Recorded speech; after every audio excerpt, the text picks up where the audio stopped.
35 years of independence and many more centuries to follow for Uzbekistan. You know, Anna Karenina, the famous novel, starts with a story. It says, all the happy families are similar. All the unhappy families have a different reason to be unhappy.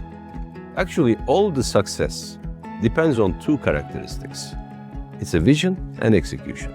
And I believe President Mirziyoyev's vision about 2030, about digitalization of this country, about the liberal economy, integration with global markets, is a very powerful vision. And that vision is accompanied with the execution of Minister Shermatov. Success is inevitable.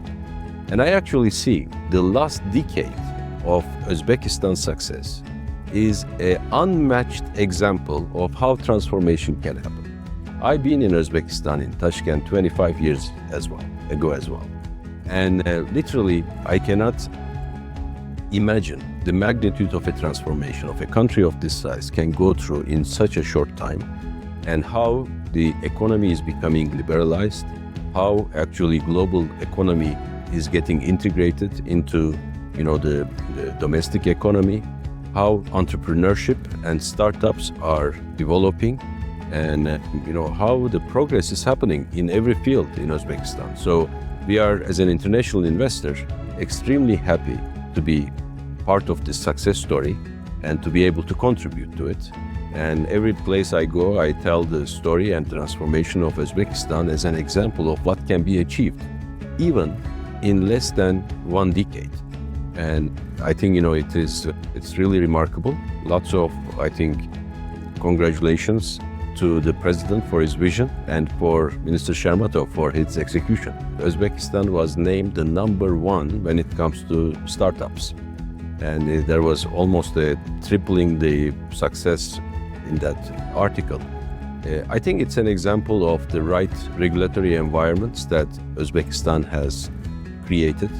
I think IT Park, where also our headquarters is an example of that. We have to create the ease of doing business. And I think, that's very visible. International investors like the fact that they should be able to establish a company fast, get work permits fast, and have a predictable taxation, and to be treated fairly when, conflicts arise. And they will. It's a matter of how you treat them, how you resolve them. And I think Uzbekistan has done all the right things around that. When I see that when we go to a court about, an issue, and when I see that we are fairly listened and right decisions are taken in a fair way, it gives lots of confidence to us. And I think, those things makes the country as an attraction point for all the entrepreneurs and also all the investors that are willing to, participate in this great growth story. Look, the way I define Uzbekistan is not an oil-producing country, but Uzbekistan is a data-producing country. And it is really important that data sovereignty is maintained, and Uzbekistan's data is staying in Uzbekistan, in the right data centers, and Uzbekistan engineers processes that data to create authentic digital services. And ultimately, sovereign augmented intelligence capabilities.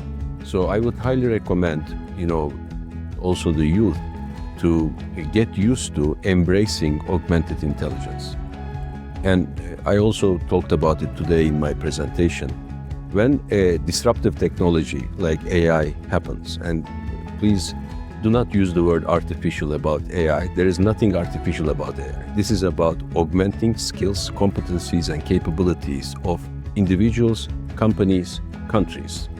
And when you look at it from that perspective, this is a even underestimated technological change that we will go through. When these type of changes happen, and it has happened before, steam engine, electricity, internet, 1/3 of the people will never understand what's going on. They will lose.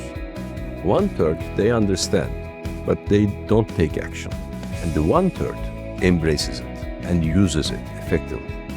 And those are the ones who will be successful. So for the youth, I would highly encourage them to learn, not necessarily to develop LLMs, but how to use them how to become, a better version of themselves.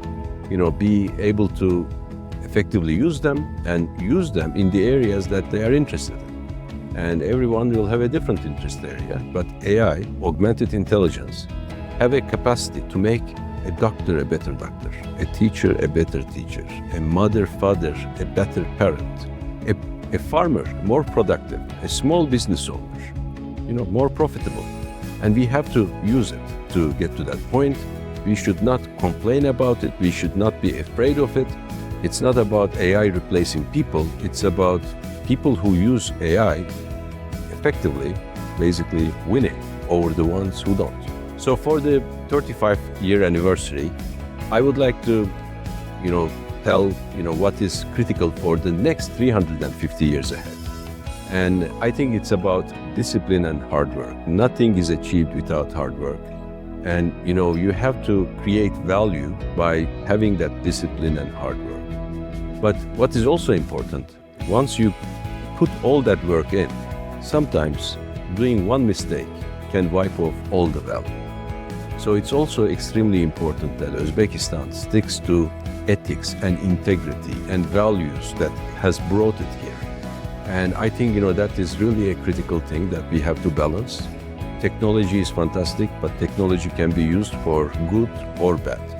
And I think that values, and especially the family values, are extremely important. And in a country like Uzbekistan, authentic and sovereign AI is going to define how we will be living our lives tomorrow.